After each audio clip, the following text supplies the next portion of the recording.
Hello, my name's Tim Hopgood and I'm the author and illustrator of Here Comes Frankie.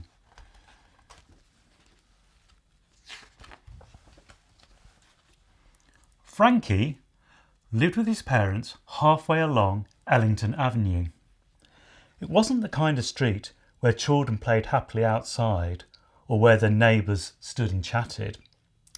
Ellington Avenue was always very quiet.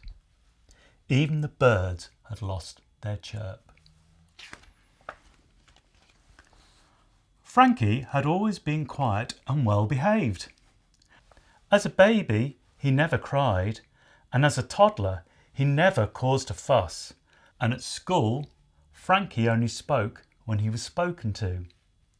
Frankie's parents both worked at the local library, and they had two family pets, a cat called Ella that never meowed, and a dog called Duke that never barked.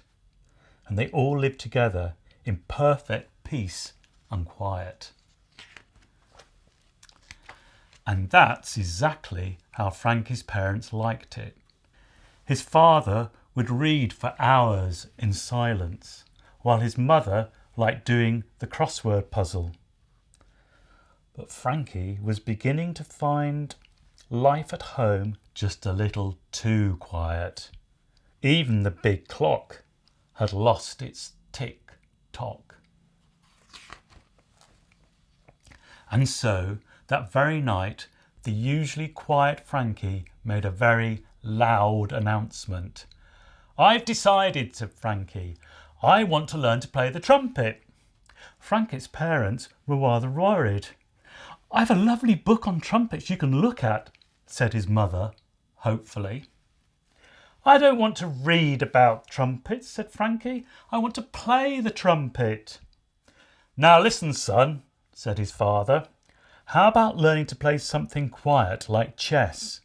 But chess was too quiet for Frankie, and Frankie was too fidgety for chess. A few days later, Frankie marched home from school with a shiny trumpet under his arm. And as soon as he was indoors, he put the trumpet to his mouth, puffed up his cheeks, and blew, and blew, and blew, until he was blue in the face. But not a single toot or even a small peep came out of Frankie's trumpet. So Frankie tried again. Suddenly, there came a small squeak and then a loud pop and a nasty ear-splitting sound. Frankie rubbed his eyes and wrinkled his nose. The whole room was the colour of dirty dishwater and it smelt like pickled onions. "Frankie! Frankie! I can't hear myself think," called his father. "And whatever is that awful stink?" "I think it's next door's drains," his mother replied. But it wasn't. It was coming from Frankie's trumpet. Frankie was amazed.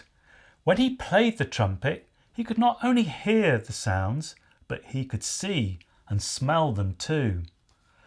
The lower the note, the darker the colour. The higher the note, the lighter the colour. And the more Frankie played, the more colours and smells appeared.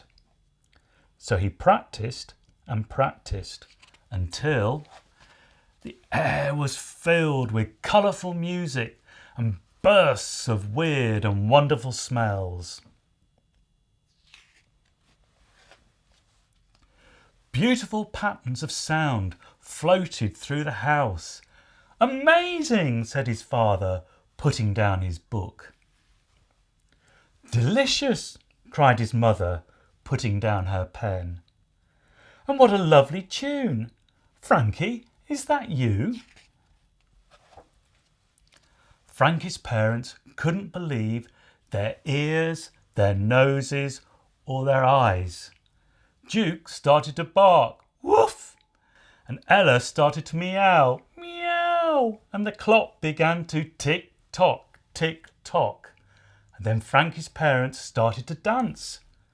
Frankie opened the front door and blew his trumpet as hard as he could. And as he played, the air became sweeter and everything started to change.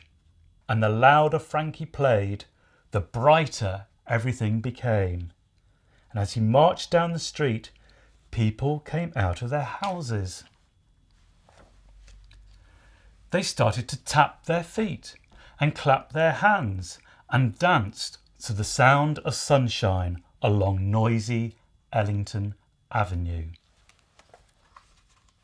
The end.